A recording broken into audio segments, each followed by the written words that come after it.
two pillars of political influence in Te Ao Māori.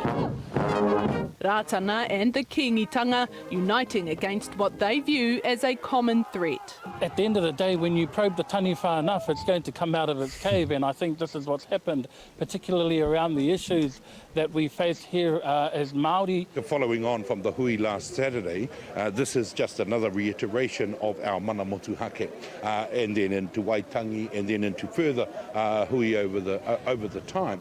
Te Pāti Māori has snubbed fellow political parties. A bit of a loaded word there, snubbed. It makes it sound like it's a negative. I'm sure that the Greens will be fine with it, as would Labour. They've just chosen a different path on purpose to highlight more the ongoing movement at the moment, as opposed to highlighting them as a political party. Arriving a day early, aligning instead with the Kingitanga. What we're saying is we're with ourselves, and we believe in ourselves to be our own political voice. We believe in ourselves to be able to make decisions on our own. This is our own sovereign right. Around 10,000 people heeded the call of the Māori King over the weekend. So really interesting to see on Twitter in the last sort of 24 hours as well. I put a tweet out about the 10,000. It was talking about the situation and what was going on over there. It was basically based around David Seymour saying that there was only 10,000 people there while he was attending an event with 7,000 people. And Twitter is a real cesspool at the moment. That's cesspit. I did that last night as well. And I don't participate in the comments very much. In fact, I don't get notified of the comments on my Twitter feed. It's quite strange. Maybe I've set it up that way accidentally. And a lot of the kind of pushback when I had a look at it this evening was questioning the 10,000. Like, the only thing these troglodyte trolls had to throw back was, it wasn't 10,000, it was only 4,000. It was probably only 2,000. And that's all they had. Like, all they had was challenging the number. Okay, we'll give it to you. It was 5,000. Now what? It was still incredibly disrespectful for Seymour to say what he said and not be there. Did the Prime Minister make of it? It says that people care, and they care about where Māori are going and what their aspirations and ambitions are, and that's what we really want to be able to talk with Māori about, and what we have been talking about. Christopher Luxon will attend Ratana tomorrow, as will Winston Peters, and while a respectful reception is promised, many want answers. There's the disestablishment of this and the repealing of this bill, and all of it is hugely negative. And all of it is happening in their first 100 days. That just goes to show how important it is for this national-led government to put their foot or their knee on the neck of Māori. Think about it. All of this stuff is in their first 100 days. Their first 100 days is their launching pad to what they're going to do for the next 3.5 years. And it's all happening immediately. Like, they couldn't wait to get onto it. I just think that's real scary and real indicative of their plans for Māori. That's what I think.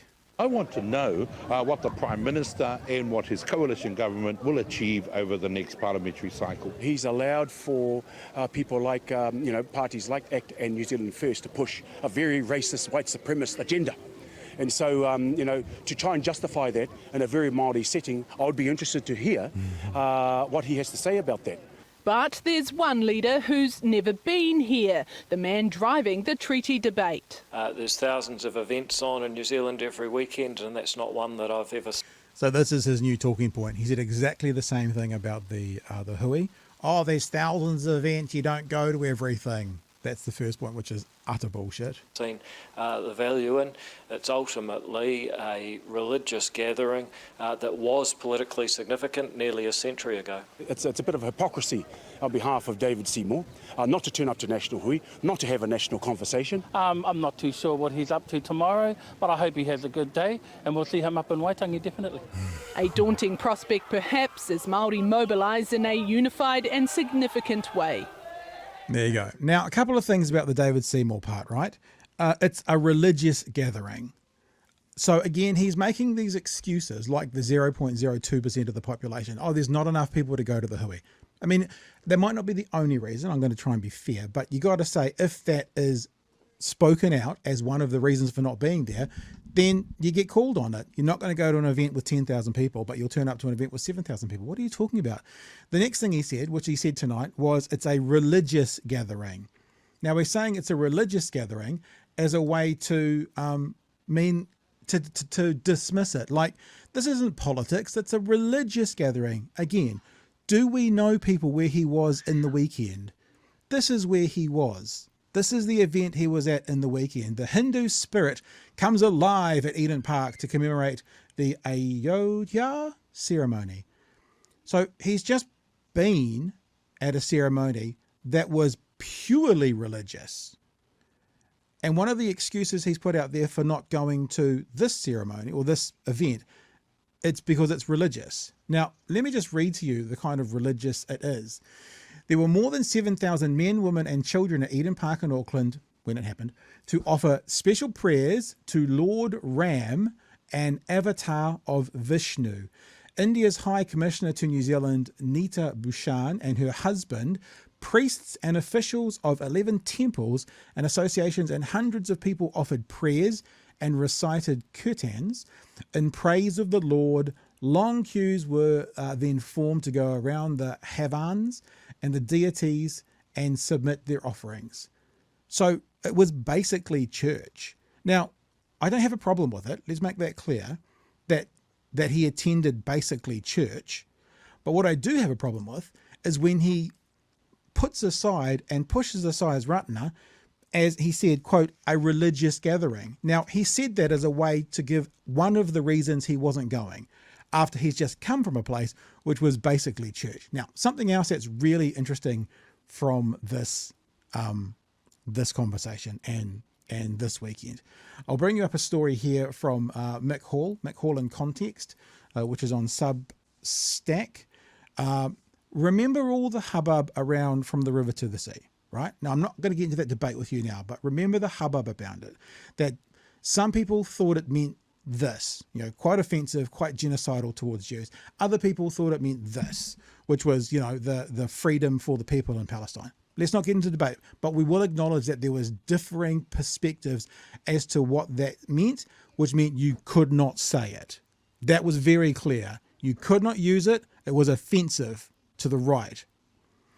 One of the things that he did when he was at this event, in fact, I'll even show you what he did. This is one of the things he did when he was at the event. Old Seymour offered a prayer himself. Jai Shri Ram to the entire Bharat, congratulate. That's it, the Jai Shri Ram. Again? Jai Shri Ram to the entire Bharat, congratulate everybody in India, including and... So the thing about that is that saying, that thing that he said, is deemed incredibly offensive by some people. The Dean of the Chair in Communications, Mohan J. Dutta, told In Context, this is the Substack, In Context, Seymour proclaiming Jai Shri Ram, which means victory to Lord Rama, at a recent event held to celebrate the consecration of a controversial Hindu temple in India, also suggested to Muslims in Aotearoa their fears and anxieties did not matter. Traditionally a pious religious greeting in India, the phrase has become increasingly used as a type of threat to Muslims by the Hindu far right. Seymour said he was simply expressing respect for the Hindu religion. Now, we're lucky enough to have Dean's Chair in Communication, it's Professor Mohan Dutta, coming on the show tomorrow night to speak a bit more into this. But the point I wanted to make to you was David Seymour is one of the people who was incredibly offended by From the River to the Sea, right? Even though there was different people that thought it meant different things, yet he's happy to use, I would say ignorant, he probably didn't know what he was even saying, a phrase that for a sector of society, they take it as a threat by far-right Hindus. Traditionally a pious greeting in India, the phrase has been increasingly used as a type of threat to Muslims by the Hindu far right. So, we're going to talk more about that tomorrow night and get a bit further into it. But I sort of just wanted to let you know that these things are going on, and David Seymour is becoming increasingly Trumpian. 2 nights ago, he was going off on News Hub for asking the wrong question. And now he's passing on far-right talking points from another country.